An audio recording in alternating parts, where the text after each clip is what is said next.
Hello and welcome to another video. Today we'll be looking at Russian pronunciation.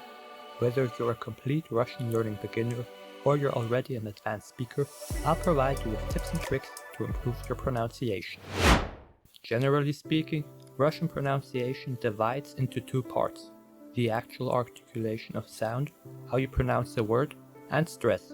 Stress determines which syllable in a word you emphasize or whether you stress the beginning, middle, or end of a sentence. For example, in English, let's eat grandma and let's eat grandma have completely different meanings when stressed in different places. Let's eat grandma is simply calling out to grandma to inform her that food is ready. On the other hand, let's eat grandma is clearly a cannibalistic call. First, let's examine the articulation of Russian sound. The Russian language has 10 vowels, but only 5 vowel sounds. How is this possible? Well, some Russian vowels have pairs. You see, these 4 vowels, they have a counterpart, where only a Y is added at the beginning.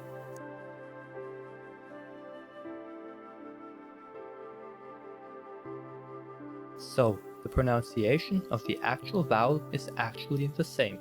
When looking at this list, you can notice that there are only 8 vowels and only 4 vowel sounds. So where are the missing 2 vowels and the missing vowel sound? Well, turns out these are the missing ones. Because they sound very similar, they are defined as one vowel sound. Well, actually, this isn't quite true. Among linguists, those are the people who analyze language, there is a disagreement about whether the should be viewed as the same or different vowel sounds. Going into this discussion and explaining arguments of both sides would go beyond this video's extent. To give you a little taste of what this discussion looks like, try to understand these tables. Okay, so this is supposed to be a Russian stressed vowel chart, whatever that is. This chart represents the basic vowel triangle of the Russian language. What? Maybe I'm just stupid, but where is the triangle supposed to be? I can't see it. Whatever.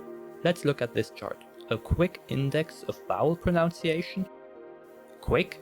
If this is the quick version, I don't want to know what the long or extended version looks like. These charts make no sense.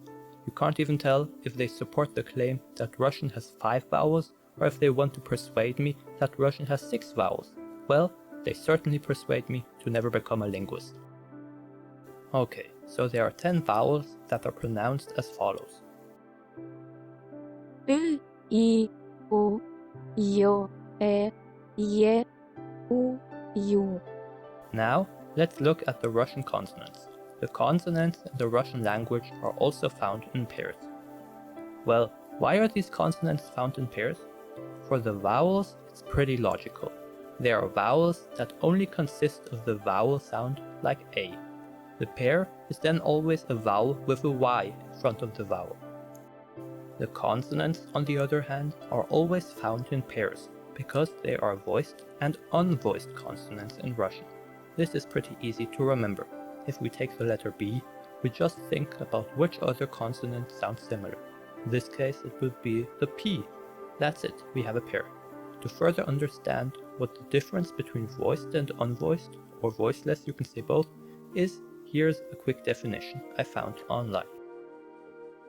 In Russian, as well as in English, some consonant sounds are produced with the vibration of the vocal cords. Touch your neck in the area of the throat while making the sound Z, and you'll feel your vocal cords vibrating. If you do the same thing while producing a sound S, you'll feel that your vocal cords are not vibrating. We say that the Z sound is a voice consonant, while its counterpart S sound is a voiceless consonant. There are 11 pairs of voiced and voiceless consonant sounds in Russian.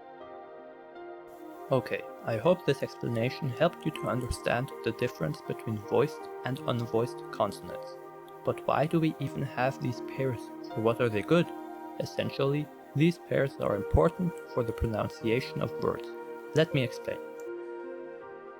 If we have this word, which means code, then the last letter would be pronounced as a D.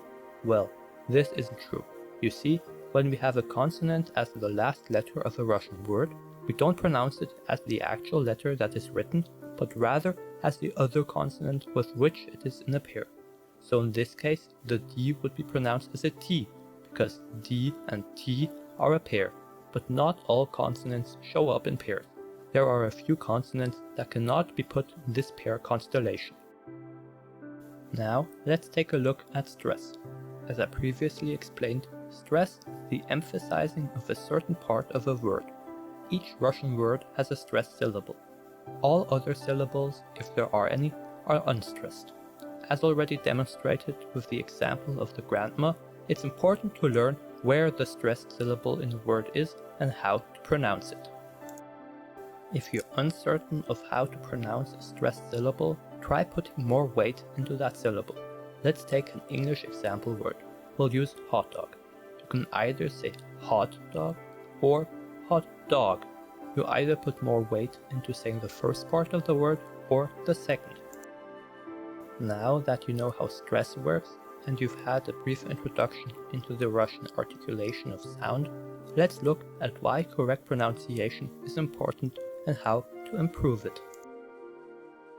First of all, a good pronunciation lets other people understand you better. For most people, the most important part in learning a language is being able to communicate. Well, I don't want to be the guy, but a good pronunciation is a requirement for other people understanding you. If you pronounce a word wrong, it can have a completely different meaning.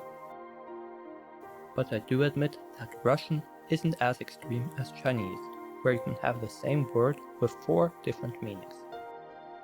波啊巴巴把把爸 Next, a correct Russian pronunciation makes a good impression.